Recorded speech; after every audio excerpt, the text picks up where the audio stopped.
What's up, everybody? Welcome to a Friday, October the 10th edition of The Squeeze. I am Tyler Conium. We're going to have a bit of a shorter show today because there is not a lot to bet on. I've got one bet in the WNBA coming up later today.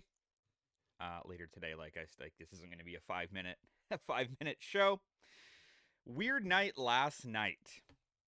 This is what I don't get about the NHL. The NHL opens their season with the defending champion Florida Panthers at 5 o'clock on a Tuesday going up against MLB postseason against the Chicago Blackhawks. Not a rematch of the Stanley Cup Finals, not even really an exciting matchup, just a game against the Blackhawks. Okay. And then you have 3 games on Wednesday night. Okay. Finally, last night we get a full slate of hockey, and we did good betting hockey.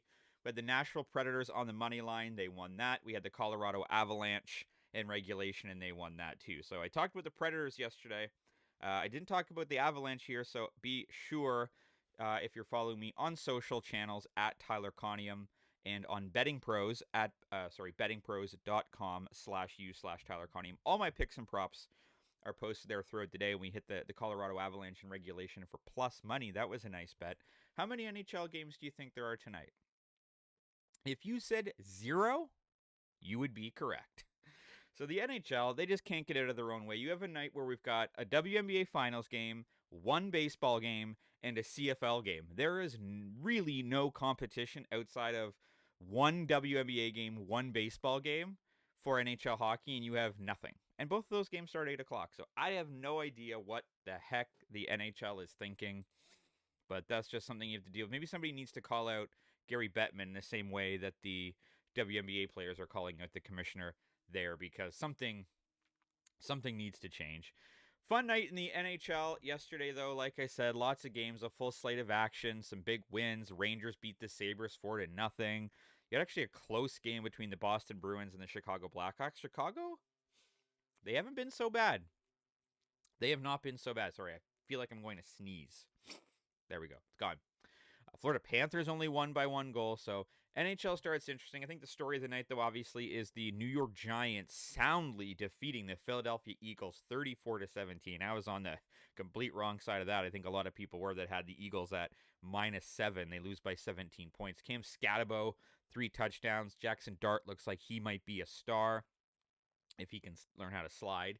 Needs to get down a little bit. He can't be running through those brick walls like Scatabo does. So season of change a little bit in the NFL, because you've got the Philadelphia Eagles, who have now lost 2 straight football games. You've got the Kansas City Chiefs, who don't feel like the Kansas City Chiefs.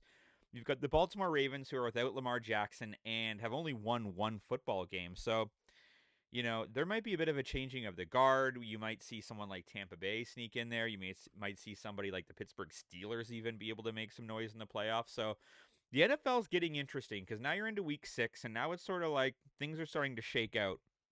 Lots of injuries, obviously, as is typically the case. The Buffalo Bills, they lose to the New England Patriots last week. They got the Falcons on Monday night this week. And, of course, the other story in Major League Baseball is the Phillies. Bad night for the Philadelphia faithful. Eagles get defeated by the Giants, and the Phillies get eliminated by the Dodgers on one of the most heart-wrenching, heartbreaking ways to lose a game. It's 1-1 in extra innings. The Dodgers have the bases loaded. Forgive me, I'm forgetting the fella's name here. That was pitching for the Phillies. Why can't I remember this? Let's just quickly look this up.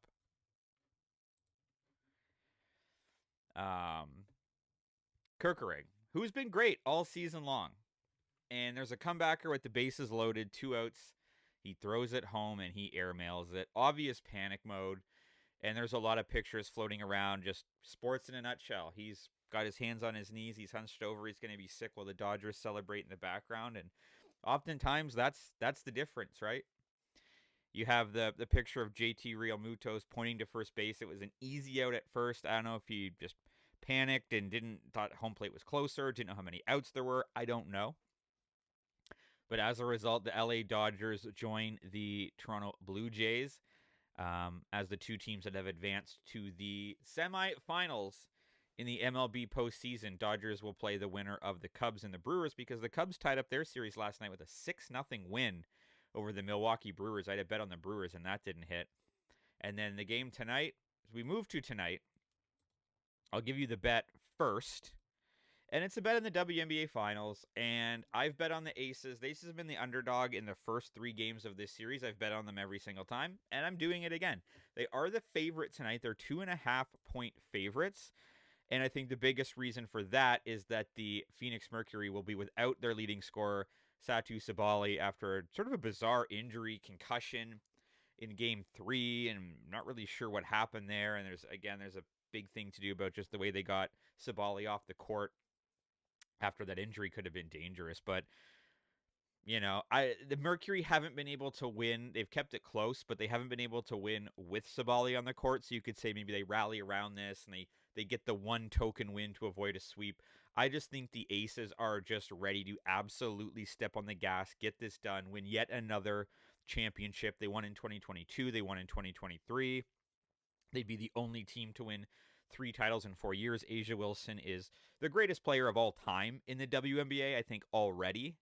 She had 34 points, including the game-winning jumper on Wednesday to go with 14 rebounds, her 3rd straight double-double in the WNBA Finals. I don't know how you stop that. And without Sabali, there's only so much that the Phoenix Mercury are going to be able to do. Of course, they've got Alyssa Thomas, had 14 points. You've got Dewana Bonner, who had 25 points, played really, really well. But you're taking out Sabali, who's good for, 5 rebounds, 5 assists, 20, 25 points. I just don't see a way that the Aces don't win this series. They plan another parade, and it's all over there. Like I said, the only other 2 games going, you've got the deciding game. Who will play the Toronto Blue Jays in the ALCS, the Detroit Tigers or the Seattle Mariners? Tigers are throwing out Tariq Skubal, and they're minus 135. So I don't have a bet on this yet, but it's tough because Skubal's lost his last 2 starts, so the Tigers have won his last 2 starts in the postseason. But the Mariners, would he lose another one? But the Mariners are plus 120 at home, and they've got the better lineup. They've got Cal Raleigh. They've got Julio Rodriguez. They've got Randy Arozarena. They've got a better bullpen. They are the better team. And then, you've got the be careful what you wish for, pick your poison. I get all that. But it's hard as a Blue Jays fan not to want to face the Detroit Tigers, who, if they win tonight, Skubal, it's Friday. He's probably going to throw 120 pitches, minimum. He's not pitching game 1. He's not pitching game 2. So if Tariq Skubal's pitching game 3, maybe he's available for a game 7. But keep in mind, the format in the ALCS, as it goes to 7 games, is a 2-3-2 format. So there's only going to be 2 off days. There's a chance, really, you only get 1 Tariq Skubal start in the ALCS. Mariners have a better starting rotation as well. So it's going to be interesting, man. The over is 5.5. It is juiced to the over. You can get a 6 at minus 120. I'm kind of staying away from this. Maybe this is a live bet type scenario, but, I'm certainly not betting the Tigers on the road at minus 135. That is way too juicy. I think if you have to bet it, Seattle Mariners plus 120 is probably the way to go. I think the better team eventually wins out. And then in the CFL, you've got the Toronto Argonauts playing the Saskatchewan Roughriders. Roughriders are looking to clinch the Western Division tonight. The line is minus 10. Argonauts have nothing to play for. They have no quarterback. Chad Kelly's done. Nick Arbuckle is done. I'm not betting this just because it's towards the end of the season and you don't really know. And 10 is a big number. But I do think the Roughriders, if you want to try to look to parlay this with something, I don't know what you parlay it with because there's only 2 other games going on. I don't bet college football, so maybe you can find a college football bet to parlay that with. But I think the Riders minus 10, if you absolutely have to bet the CFL, is a good play there. I think the Argos are done. They are not repeating. They're out of the playoffs already, so I think that is sort of toast there. So, like I said, just the one bet for today. I give you the Las Vegas Aces minus 2.5 for minus 110 to win the WNBA championship tonight. Of course, I may add some picks and props throughout the day.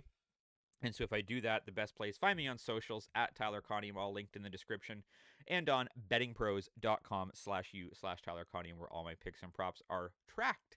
Have a great Thursday, or have a great Friday. No show on Monday as it is Thanksgiving up in Canada. So the next time that I'll be talking to you will be after Game 1 and after Game 2 of the ALCS, but of course, I'll be active on the social channels. So have a great weekend. Happy Thanksgiving if you're Canadian, and happy weekend if you're not. Let's talk sports.